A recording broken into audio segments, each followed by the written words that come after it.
Well, good morning, good afternoon, or good evening, whatever time you're tuning in.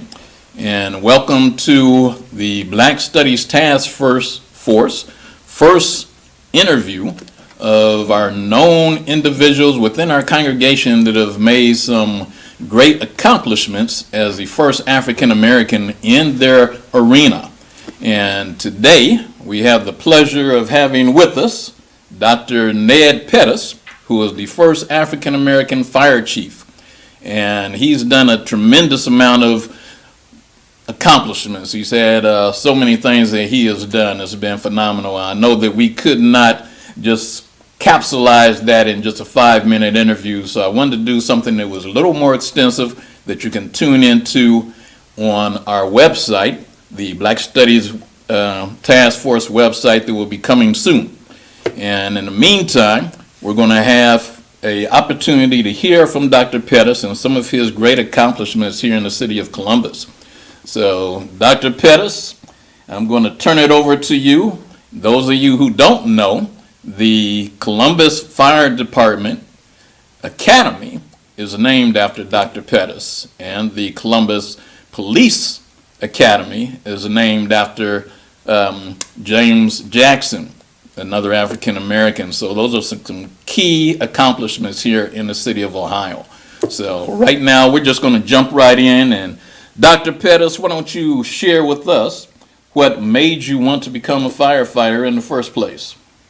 Okay, well, there's a couple of points that I'd like to make about that. First, when I was a teenager, grew up in the Linden area, I lived in the double next door to the double that Mr. James Willis owned. Mr. Willis owned and operated Willis Beauty Supply on the east side, which later became known as Hair and Stuff. Right, good friends of ours too. And Mr. Willis built a basketball court in the backyard of his double, and Mr. Willis and his brother and one of his friends that he called Smitty, who was a black firefighter, used to play basketball with me and my friends on his court. We had never seen or met a black firefighter before, and we were around 14 years old at that time. And we would play basketball with them, and afterwards they would take us to the Dairy Cream and buy us ice cream. We were extremely impressed with them, but not to the point that we let them win the basketball games. We won the games. So, but as a teenager, we met Mr. Willis, called him Smitty. He later became Captain William Smith on the fire department. But at that age, 14, 15 years old, only black firefighter we had ever seen or ever met, we didn't have any kind of notion that that was something that we could do. And so, but as time went on, I learned that my calling was helping people. And that would be a whole story in and of itself. But I will cut to the chase that 2 days before my 18th birthday, on November 17th, 1969, I was hired by the Ohio State University Hospital, where I worked at Dodd Hall Rehabilitation Center for 4.5 years, helping paralyzed patients. So it was still that calling, helping people. I worked there for 4.5 years. In 1973, the head nurse, Mrs. Laura Dow, she came to me, pulled me aside, and said, "Ned, I'd like to see you do better. They're having a recruitment drive at the fire station on Champion and Long. You should apply. I think you would make a great firefighter." I was stunned and I was inspired. And so that's what led up to me taking the test in 1973. All blacks failed the test. None passed the test. A lawsuit was filed, and Judge Joseph Canary found that there was discrimination, and he required that the city of Columbus enter into a federal consent decree agreeing to hire one black for every one white that they hired on the Columbus Fire Department. that continued from 1975 until January 1987. But we had to take the test over again. So in 1975, we took the test again. And while we were waiting from the 1973 test, I called the Fire Training Academy and asked them, about the results. And the captain said, well, the test scores have been subpoenaed, so we can't release that information. But all I can tell you is if any blacks are ever hired, you will be among them because you were in the top 10. So I had to take the test again in 1975. And when the results came out, I told my family and friends, I must have been out partying the night before because I was no longer in the top 10. I ended up number 14 on the black list.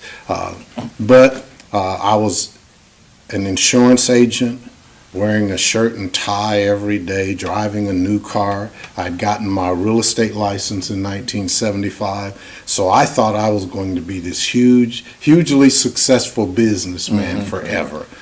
And so I took a waiver on that first class that started in October of 1975. The economy dipped, and I was praying for a class to start, and on January 24th, 1977, they had the second class, and that's when I started as a Columbus firefighter, January 24th, 1977. Yeah, well, that's quite a journey, brother. Now, in light of that, what would you say were some of your biggest challenges and obstacles to making your way, climbing the ladder, so to speak, all the way up to being the first African American fire chief? Well, we've already covered the discrimination relative to hiring and everything and the two-list system. But racism, discrimination, double standards still existed and was basically a part of the culture of the fire department. When I was assigned to my first fire station, even though it was a violation of EEO rules, regulations, and laws, I was asked, how are you going to get back to Africa on Judgment Day? And of course, I was always very assertive and very unafraid. And I would respond, on the same ship that takes you back to Europe. I was also told repeatedly that blacks weren't smart enough to pass the test.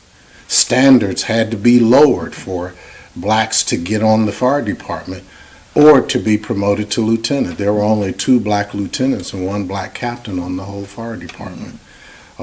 So those were the challenges as a firefighter. And then, of course, I wanted to take the lieutenant's exam because I'd been challenged, being told that blacks weren't smart enough and standards had to be lowered. And I'd always done pretty good on tests. But I had heard about Chief Jackson, who I admired, who was the first black Columbus police chief.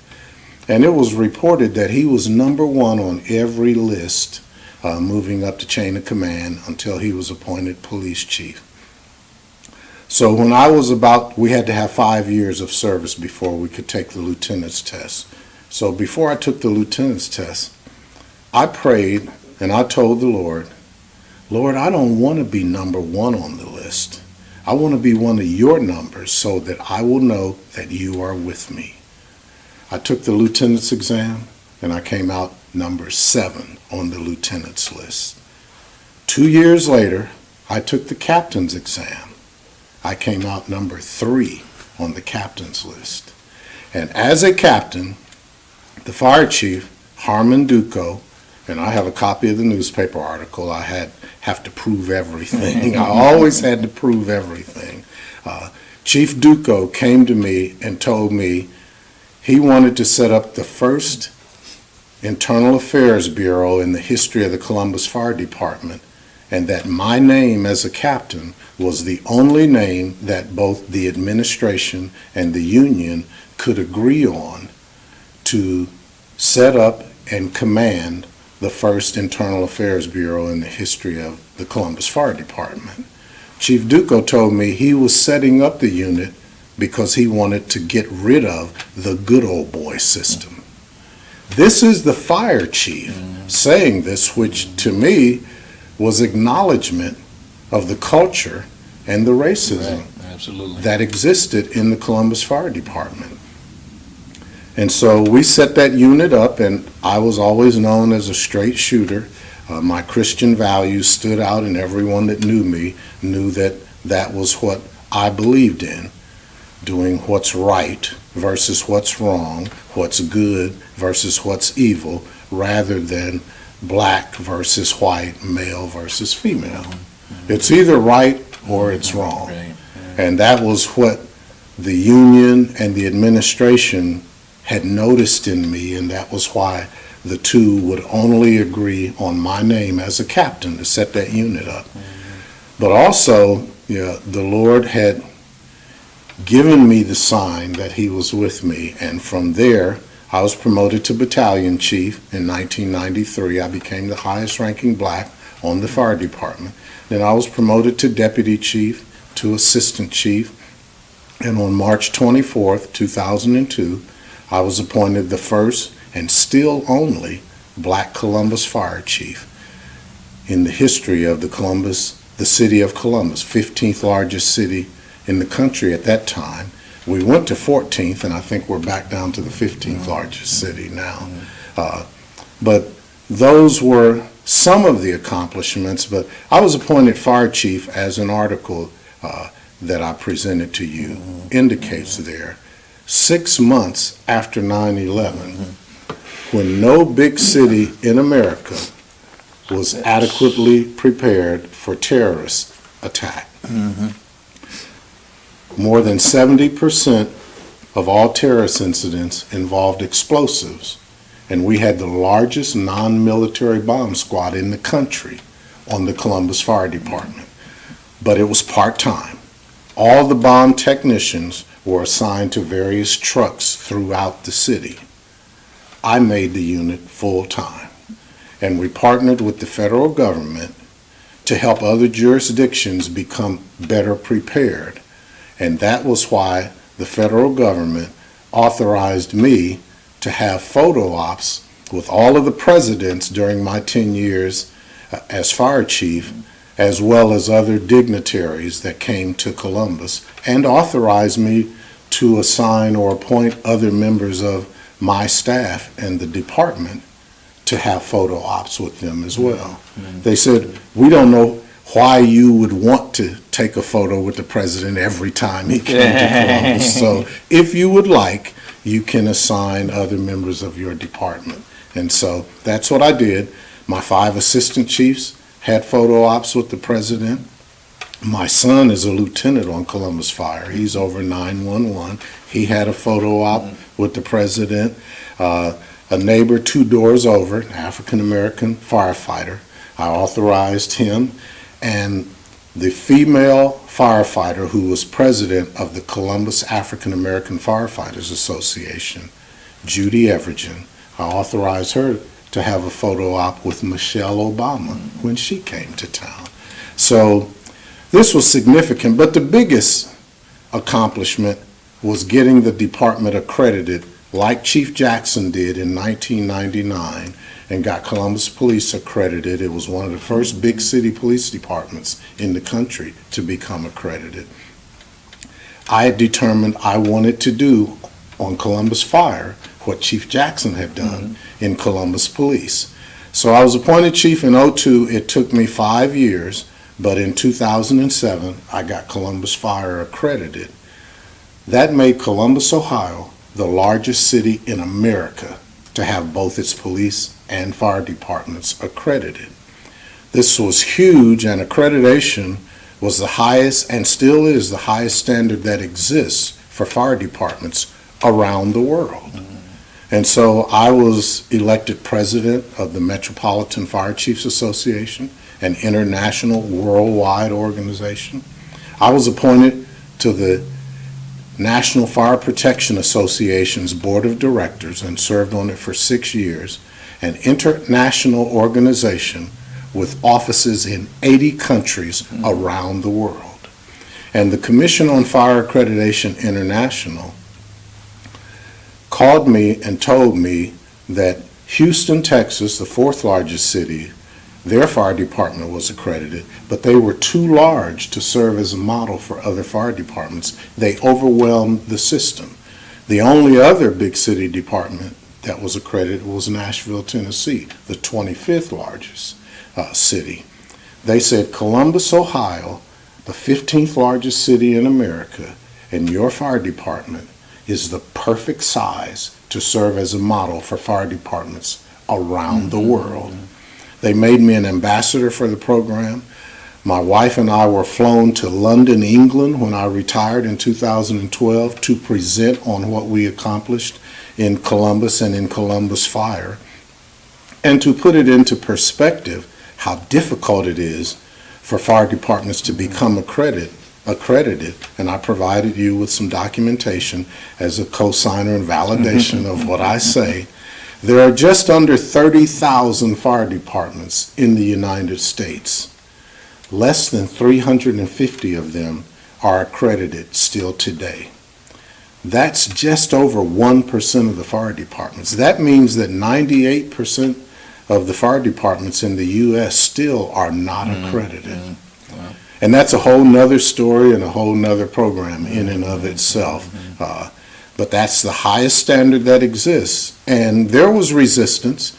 The finance department, when I met with them 6 months after 9/11, and I told them that I have heard about the games that get played relative to budget requests. I've heard that whatever the fire department requests as its budget, you cut it in half. And so they inflate their requests and ask for more than what they really need. Because it's 6 months after 9/11, we don't have the opportunity to play those games anymore. I promise you I will only ask for what we really need.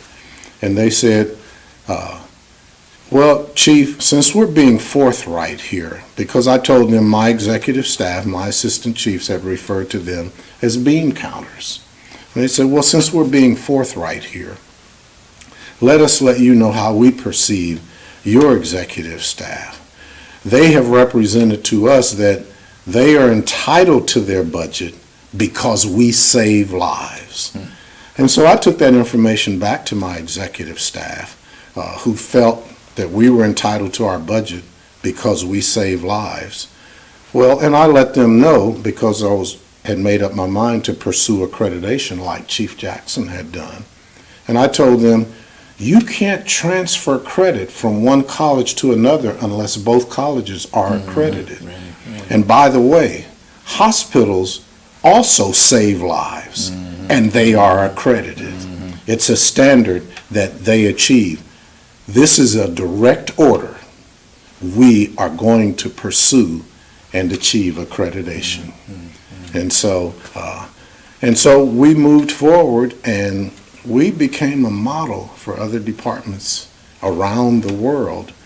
Not everybody liked me. Not everybody liked my assertiveness. Right.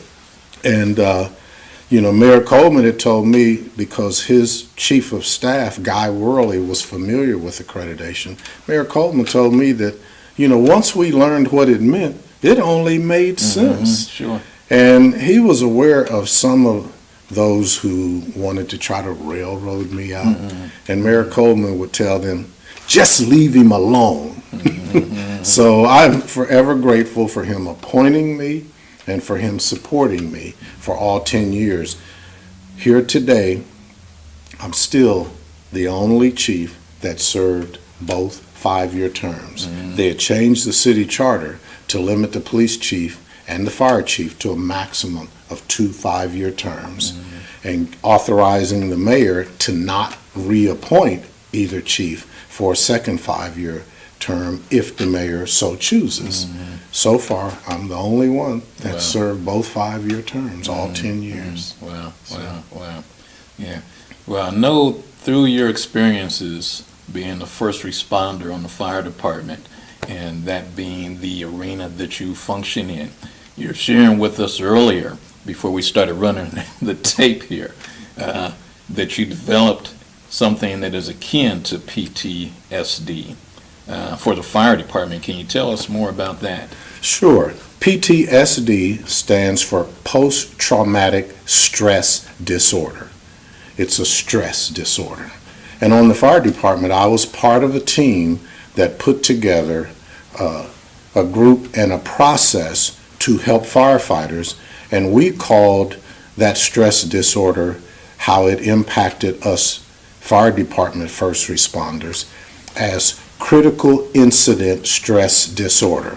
So we called ours CISD, and our team was called CISM, excuse me, Critical Incident Stress Management Team.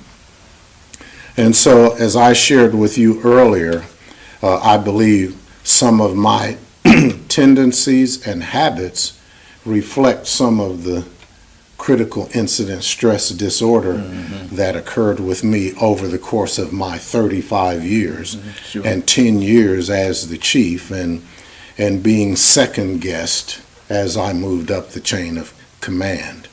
And it was Mayor Coleman's first chief of staff, Ty Marsh, who took me to lunch at the Claremont, which is now where Panera Bread is on South High Street. But it was known as the place where power brokers and politicians had breakfast and lunch at and would meet. So Ty Marsh was Mayor Coleman's first chief of staff. He took me to lunch there, and he asked me, "Chief, what's the hardest part or the biggest challenge of being the first black fire chief in the history of the city of Columbus and the Columbus Fire Department?" And I said, "Well, Ty, I have to say that it's that I have to have a co-signer for everything that I represent. Someone else, some way, whatever I say or represent, has to be validated by someone else or in some other manner." And so over the course of that 10 years, it just became a part of me to come up with some kind of validation for just about everything I said or represented. And you probably noticed that because I provided you with newspaper articles. Yes. I provided you with yearbooks because I said that I'm the first and still only black Columbus fire chief in 204 years. Well, here's the Columbus Fire Department bicentennial anniversary yearbook that says 1822 to 2022. They celebrated it, and the next year, the Metropolitan Fire Chiefs Association held their annual conference here. And in 2002, the fire department published a yearbook that said 180 years of service, and in it, it had a photo of all of the chiefs going all the way back.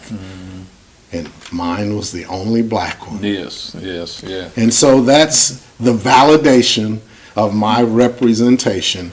I didn't say it, and as a matter of fact, all of the information relative to that and that history came from the Central Ohio Fire Museum.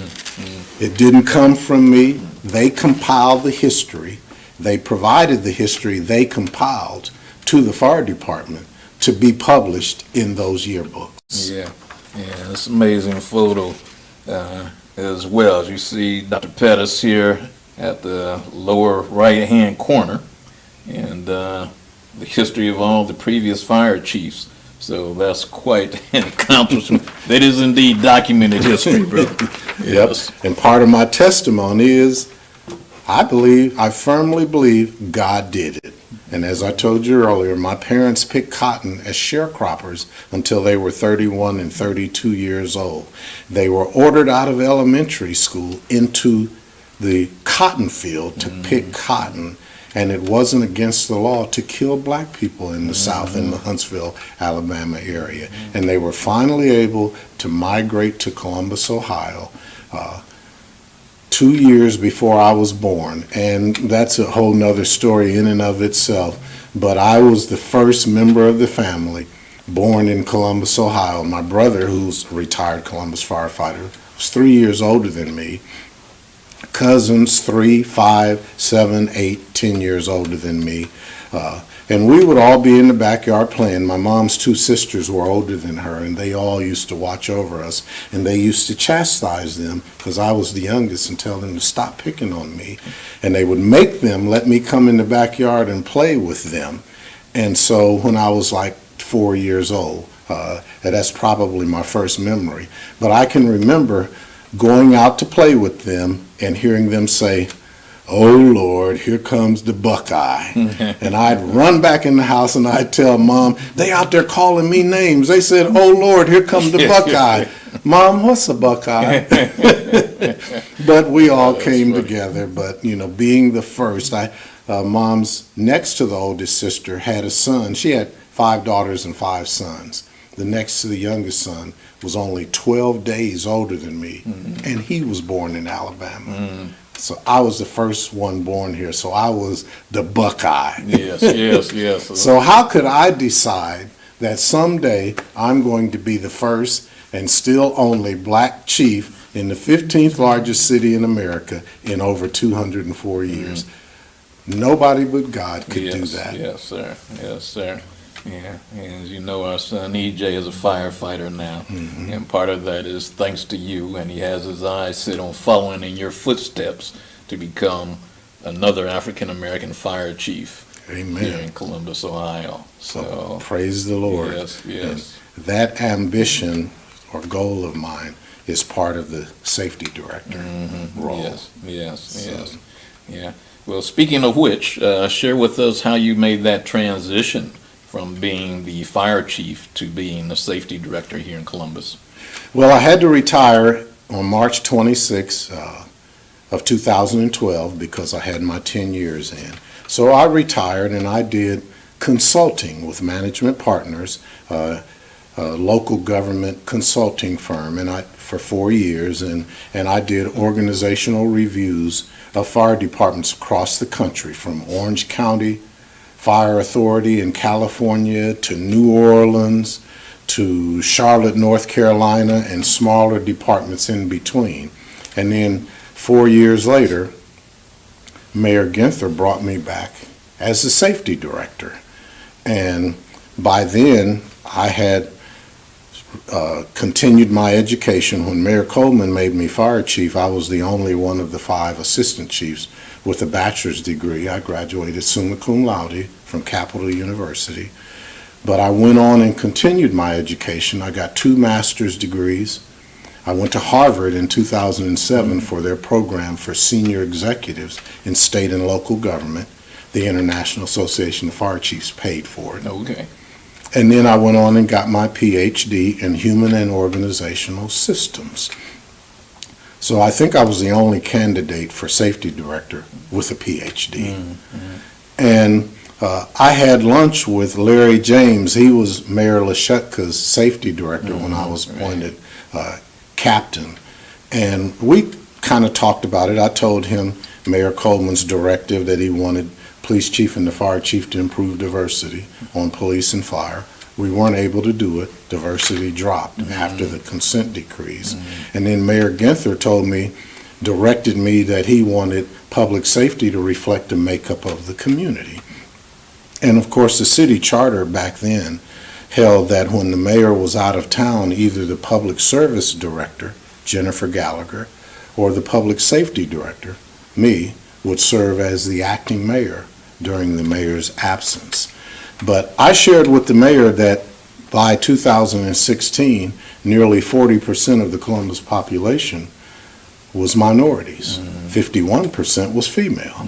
Well, in one of those articles I gave you, it demonstrated that when I came on the department, blacks made up 2.3% of the department, and there were, when I retired, we were at 11%, and there were only 39 female firefighters.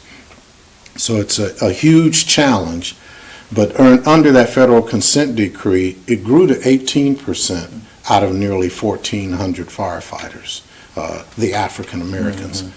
By the time I was appointed safety director, of course, when I retired, that 18% was down to 11%.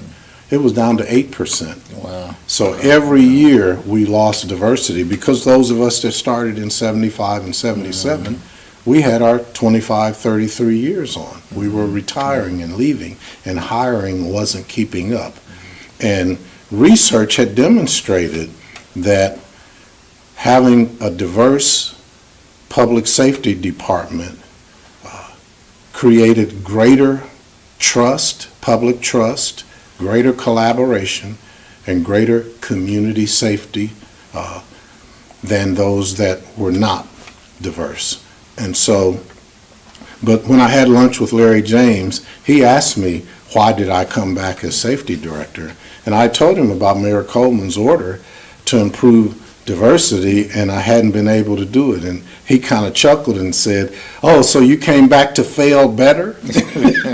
And I said, no, I came back to succeed better. Yes. And I shared with Mayor Ginther what it would take, and based on my Christian values, to do it right, not to reflect the makeup of the community, but to improve diversity. And he agreed that we wouldn't be able to go from 8% and 10% in police to 40% in a few years. So he said, okay, well, let's set the goal to double diversity. So I told him, in order to do it right, so that, based on my Christian values, we don't discriminate against anyone. Any discrimination, reverse discrimination or otherwise, is wrong. And so I did research, being a Ph.D., and found that more than 51% of those we have hired were already firefighters and paramedics and police officers, or candidates who had a bachelor's degree in criminal justice. I said, and so in order to level the playing field, because the standard, to not lower standards and not have that stigma associated like we had in a two-list system, we should implement a cadet program and get these cadets those state certifications, because first female police chief Kim Jacobs regularly bragged that we train at twice the level required by the state. But the suburban and township departments that are a pipeline into our public safety don't receive twice the level of training required by the state. They receive the minimum, and they request to go through our training, and we let them go through it for almost free.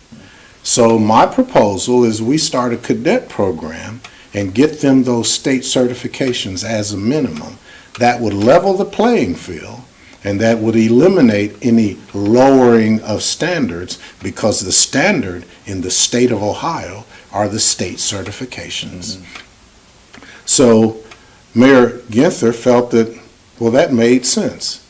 And so I had also shared previously that sometimes you set reasonable goals, but you don't provide the resources to get it done and get it done in the right way. And sometimes you save money in the wrong places. And what that required of Mayor Ginther was he had to appropriate $2 million to set up a cadet program in both police and fire, 20 cadets in police, 20 in fire. But I justified it because, once again, I always had to validate it. And once again, that Claremont, there on South High Street, the Claremont restaurant, the Jacksonville, Florida's mayor's chief of staff came to Columbus Fire, one of the graduations. One of his nephews was graduating as a Columbus firefighter. I took him to lunch at the Claremont, told him about our challenges. He said, well, we improved diversity in Jacksonville, Florida by establishing a cadet program. And I told Mayor Ginther, Jacksonville, Florida is the 14th largest city in America. Columbus is the 15th largest city in America. And I said, Los Angeles had a cadet program. I said, so I'd love to claim I'm some kind of genius, but the fact is Columbus is just late to the party. And part of examining and researching national standards and best practices involves researching what other jurisdictions, other similar sized jurisdictions are doing that works and solves problems. And I said, and so the mayor's chief of staff from Jacksonville, Florida, told me, and they have diverse populations in Florida, and they improve diversity using a cadet program. That's where I got it from. And so, sadly, I'm not a genius, Well, but that's yes, you something are. that worked. And so he authorized it, he funded it, and I was told later on, after a couple of cadet programs, that some of the smaller suburban and township departments called Columbus headquarters, City Hall, and said, if you don't hire those cadets, we will. And I was told by the mayor's office and the training academy that the cadets are outscoring everybody. Wow. And see, that kind of reflects on what Chief Jacobs had said, Police Chief Jacobs. We train at twice the level required by the state. Nobody else is getting that level of training. And so I'm proud to have that training academy named the Dr. Ned Pettus Jr. Fire Training Academy. Amen. Amen. But doing things right, plus even more important than all of that diversity, is our citizens deserve to have the best possible care and response possible. And as I told you earlier, Columbus police are not authorized to pronounce people dead.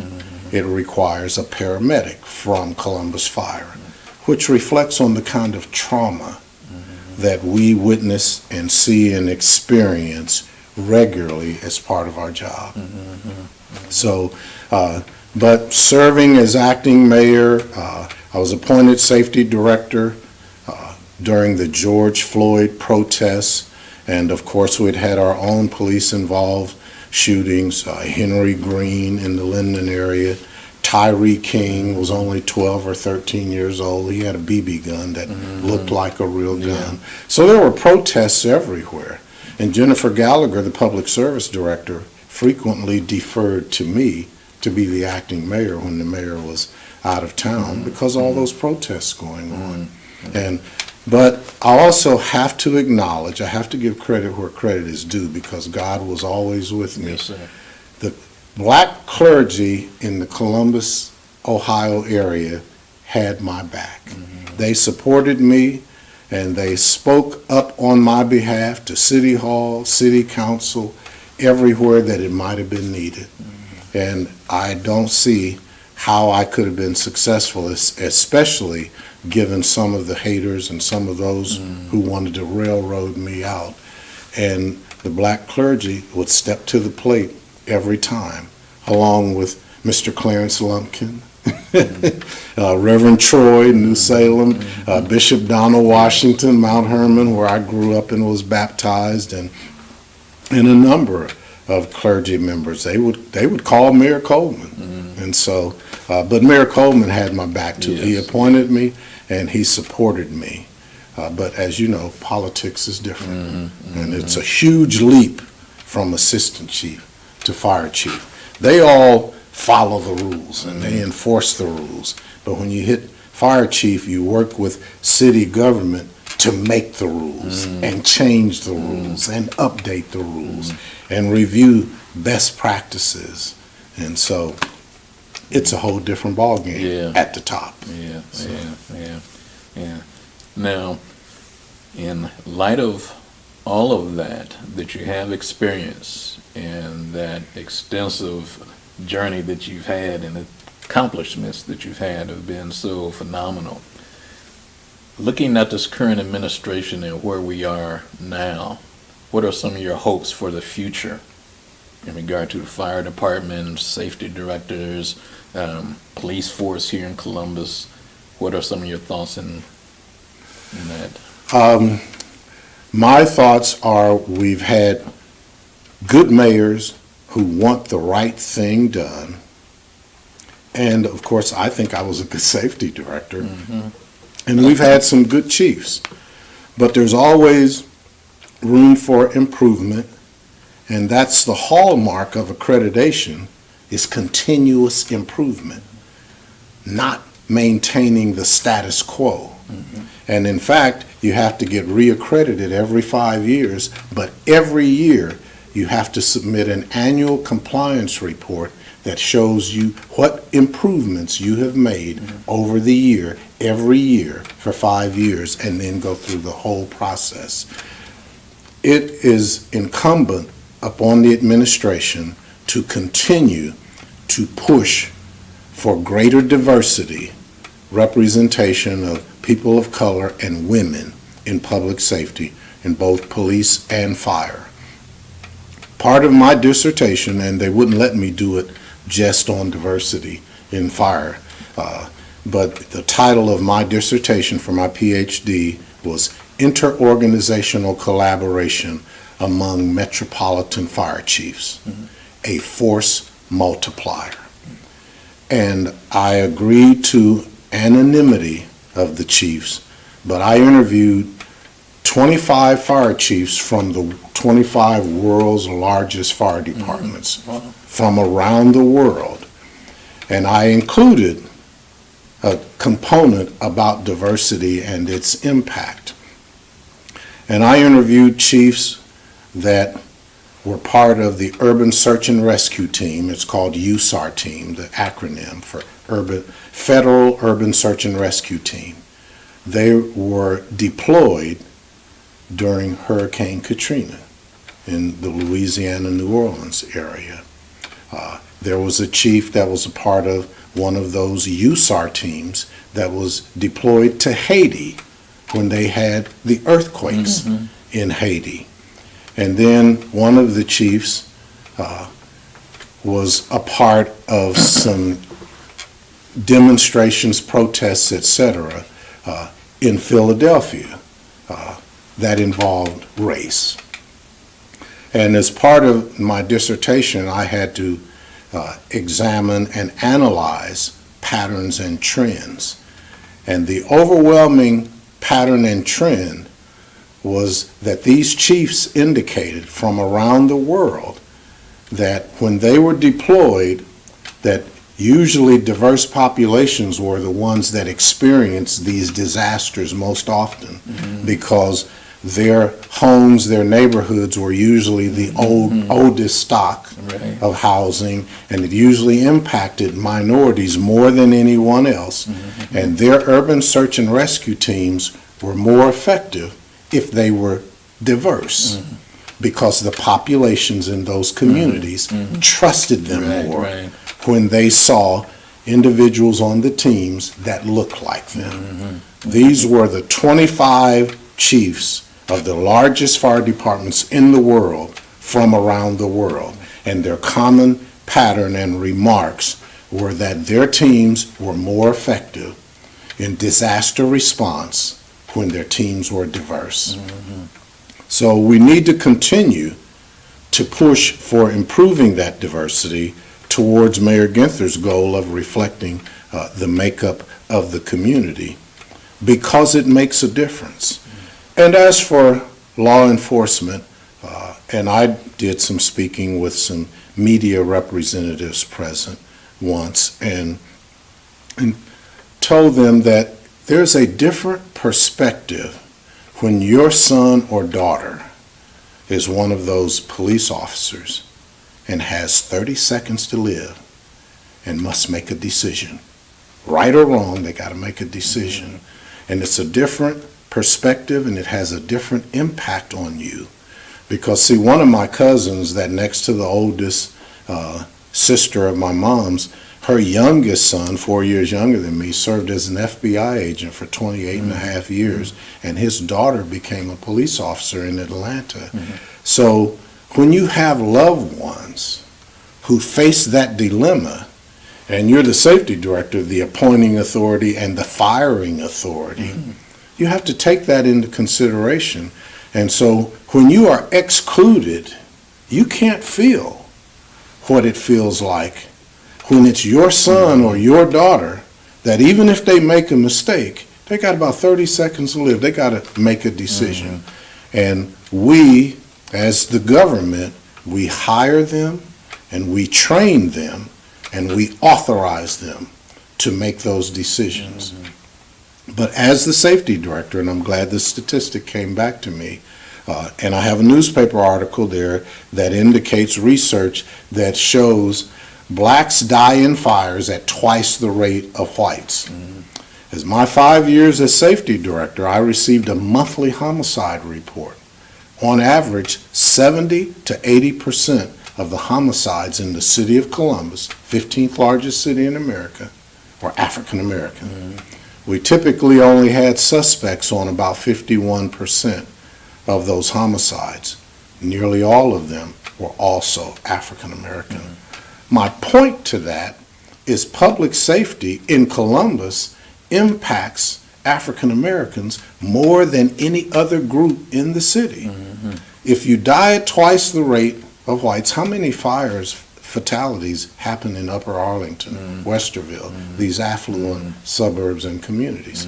Most of them happen in the poor neighborhoods. 70 to 80% of all the homicides in the city, African American. So who is public safety impacting?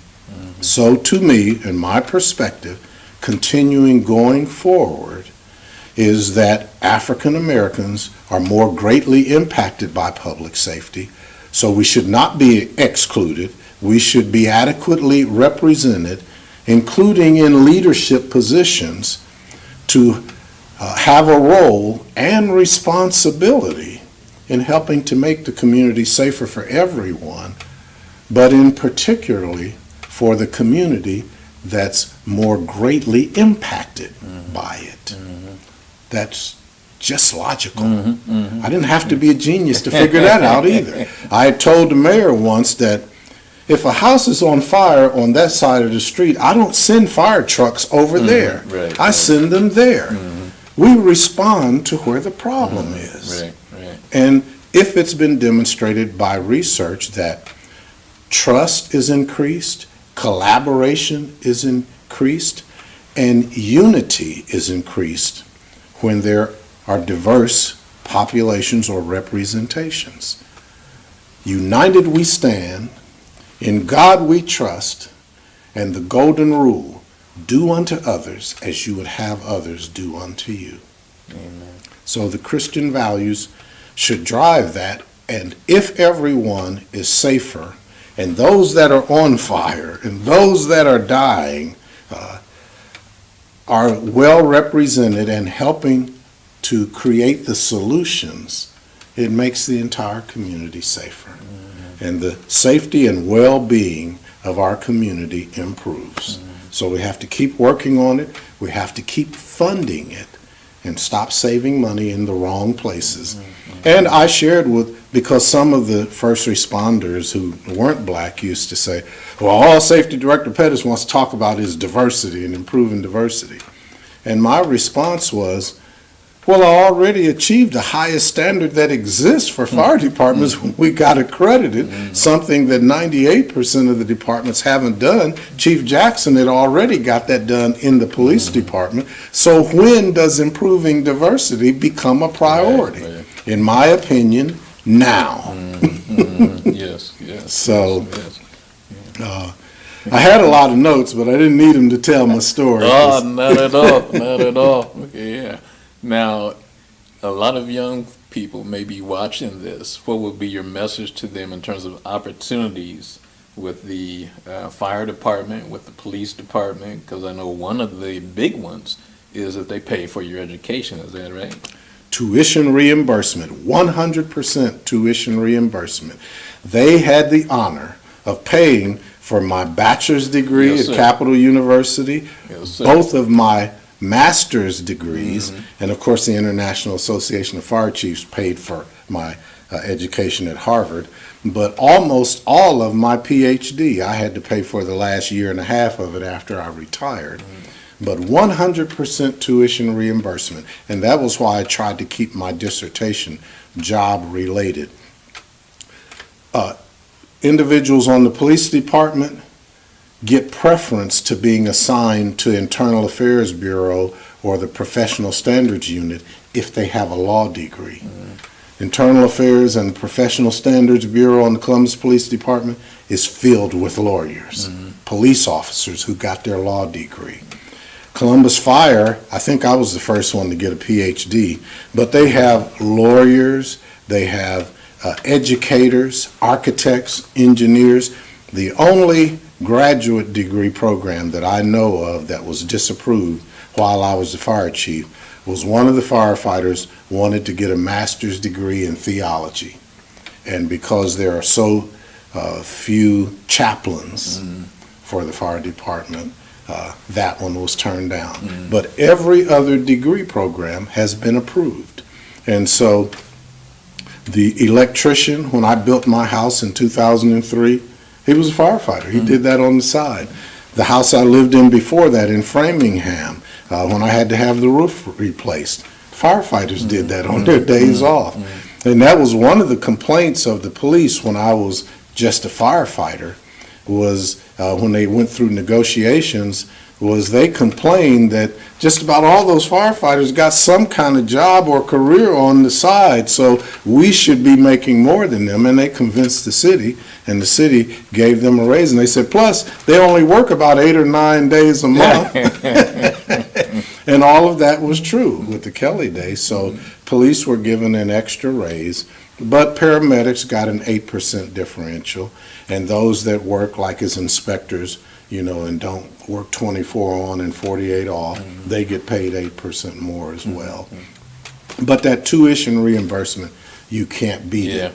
I kept my insurance and real estate licenses. In fact, I opened my own real estate company in 1986, and the Pettus Realty Company still exists today. Okay. I kept those licenses, and of course my wife got her real estate broker's license, and she managed the company and had 13 agents and everything. Wow. So fire department and police departments are very lucrative, and you get to pursue some of your other goals and dreams and get it paid for. And that's why it's part of why it's so hard to get those jobs, because it's very competitive, especially to those who are aware of those benefits. Yeah. Well, you've done a tremendous job, brother, and all that you've done over these years, and we appreciate you, and much respect. And it's a pleasure to have this time with you today, and it's a great pleasure to have you a member of our congregation. Well, thank you. You're welcome. And I could not represent all of this without acknowledging the support and the protection that I received from the clergy. So thank you so much. I never could have gotten it done. And that was a part of God being with me along the way. Yeah.